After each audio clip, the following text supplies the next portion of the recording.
Gustafsson there in the red, and he makes a big dive up the inside and actually takes 2 riders in one go, to be perfectly honest, and gains 2 places. That was great manoeuvre there by Gustafsson. But I don't think he's going to do enough now to catch Craig Boyce, but you can see there Larsson's completely run out of track, run into the safety fence. He's caught all that grip on the outside, just about recovers and goes after the others. On now to heat number 14. Track conditions still wet. There is the man in yellow and black, Tony Rickardsson, the current world champion, with 7 points to his name. On the inside, Sam Ermolenko has 8. The battle is joined for the places in the A final. Who's going to make it? Ermolenko is there on the inside in red. He takes Rickardsson wide. The battle is on. Who's coming through on the inside? Lars Gunnerstedt in blue. Gunnerstedt having a go to take Rickardsson. Rickardsson's going wide. Ermolenko is determined out front. Can Rickardsson catch him? Rickardsson certainly needs the points, but Gunnerstedt is having a determined ride in second place. Meanwhile, out front, sudden Sam Ermolenko, Peter, is having it all his own way. Yes, he is. That was a hard first corner there from Sam. He pushed Rickardsson quite wide on the first turn, and now he's gone off in the lead, and the other two, Gunnerstedt and Rickardsson, are really having a go at one another, but Ermolenko's clear. Ermolenko's clear, going wide when it matters. Rickardsson's now forced his way into second place, or has he? No, he hasn't. It's still there for Gunnerstedt. Gunnerstedt is holding Rickardsson back. Can he keep doing it? The Norwegian in his only Grand Prix as wild card here is the man in second place. No doubt about the man out front, though, Sam Ermolenko, who already has 8 points. This takes him to 11 on that checkered flag, ahead of Gunnerstedt, who banks 2 from that one to make his total 5. But Sam Ermolenko certainly is in a determined mood tonight, the American captain, and this is how he did it from the start. Yes, that was a very hard and determined first corner there from Ermolenko. You can see Rickardsson on the outside. He thinks he's made the start, but Ermolenko comes there in the red helmet off gate 1. He gives him a nudge there, takes Rickardsson's leg, pushes him further than he actually wants to be. You see Ermolenko's bag now hits that dirt, and he gets all that grip there, just enough to go by Rickardsson, and as far as Rickardsson's race is concerned, it's all over for him. Ermolenko's going to take the 3 points. On now to heat number 15. In yellow and black there is Billy Hamel, who won the Grand Prix of Austria. He's going from the outside gate. It's still pretty wet, this track. In the blue helmet colours is Chris Louis in gate 2 with 4 points, desperately needing a heat victory to qualify for one of the major finals. But there on the outside, we are looking at Billy Hamel. Let's see who can make it here. There's the tear off so that he can rip it off. The dirt gets in his face, but who's going to make it to the drop? Into the bend it goes. The man in white there, but coming through in blue is Chris Louis. A lovely corner by Chris Louis. Takes him wide where the grip is, and away he goes, Peter. That was some ride. It certainly was. I mean, he's 10 yards in front on the first half lap, and that's marvellous to see Chris going so well. And to lead Nielsen like this, it's marvellous for him. Certainly a big confidence booster for him. Well, Nielsen needs the points as well, because he's been disappointing so far with just 5 to his name from 3 rides. But Chris Louis has 4, and these, if he keeps it like this, will certainly swell his total. Louis ahead of Nielsen. Back in third place, Billy Hamel. Right at the back in red, the disappointing Dane Jan Steekman. The man in blue there, though, is Chris Louis, riding good and fast, taking all the track when he needs it, picking up the grip when he wants it, and certainly gaining almost wheel by wheel as he goes down the straight there. Chris Louis isn't going to look back. Hans Nielsen can't be outpaced by too many people, certainly on this Vojens track. But here, look at the gap with Chris Louis out front, taking the checkered flag. Nielsen lifts in second place. In third place is Billy Hamel, but what a ride by Chris Louis from England, and that takes him on to 7 points. He needs them, and certainly those are going to be valuable. Look at this bend. Just look at Chris Louis there, just gone out of the picture in the blue helmet.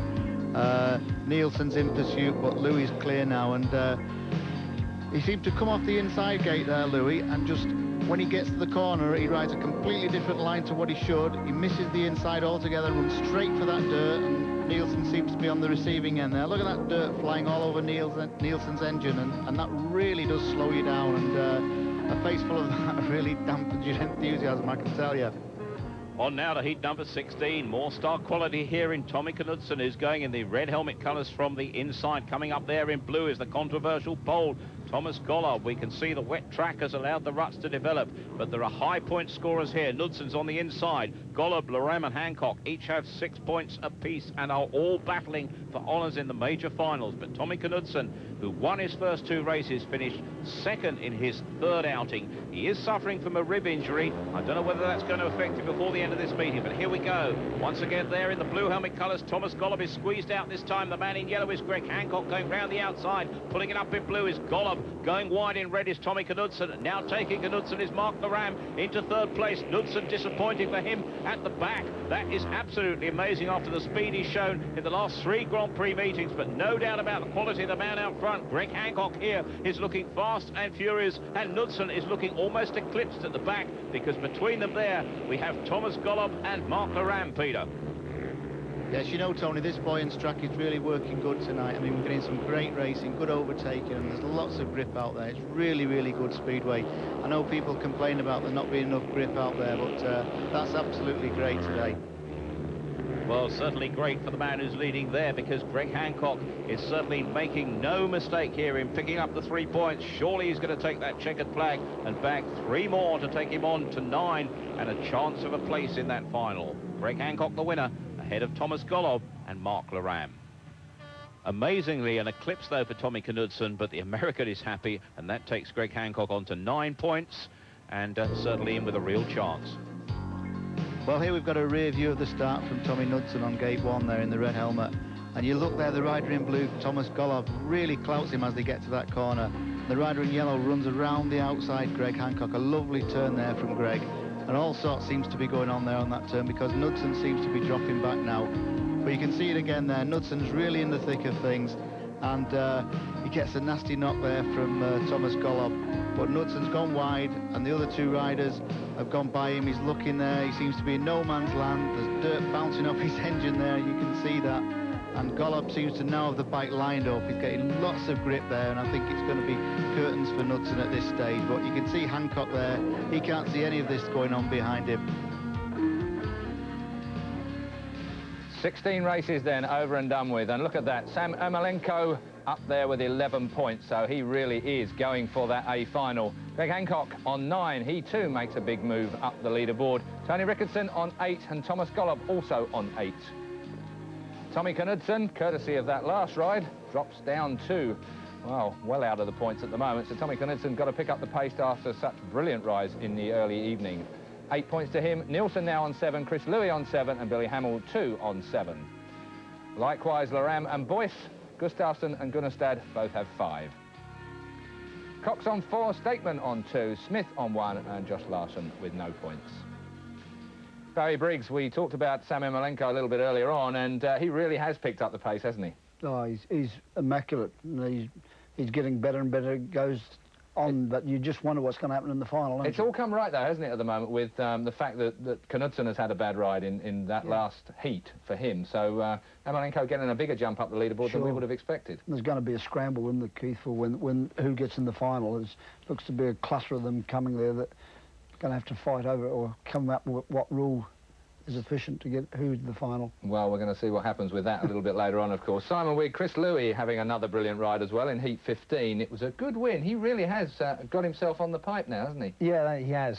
Very true. It's well, I mean, it's the greatest thing really is for Chris is coming back after only getting 2 points from his first 2 races. As I said earlier, it's quite easy to get your head down, and he's obviously got a good frame of mind. He's come back very strong, and probably of all the races I've seen in the last 4 heats, he looked about the strongest of a lot of them, and it really looked very fast when he beat Hans, and to beat Hans around Vojens and also by such a great distance is no mean achievement. So Chris really looks strong, and you know, who knows what he's going to do from now on. Well, we're going to have to wait and find out what's going on there. I'm quite interested to see the look on Jason Crump's face here in the studio, because it's getting pretty tough out there, and no tougher than Thomas Golob, of course. Perhaps we'll get you to talk about this particular manoeuvre that Golob got himself involved in again. Let's take a look at it. Out of the gate, it's hard out there, isn't it? It certainly is. Golob made a very good start off gate 2 there, but Knudsen on the inside, you know, wanted to get to the dirt as well, and tried to push Golob out of the way. And Golob kind of outsmarted him a little bit there and came back up the inside of him, which was a pretty crafty move. Well, Grand Prix racing, if you ever thought it was faint-hearted, I think you've got to think again, because I think it's getting quite hectic there. Remember, Tommy Knudsen, he crashed in Poland last week. He's had painkilling injections going into this race meeting. So, Simon, do you think he's fading slightly because of that? Well, it's very difficult to say. I mean, the conditions make it very difficult. If you sort of get a bit of a nudge and a bit of shock, the speedway races are such quick, short, you've got to make instant decisions, and, you know, he probably made the wrong move there, just going into the first corner. Just got caught, there was a gap there, and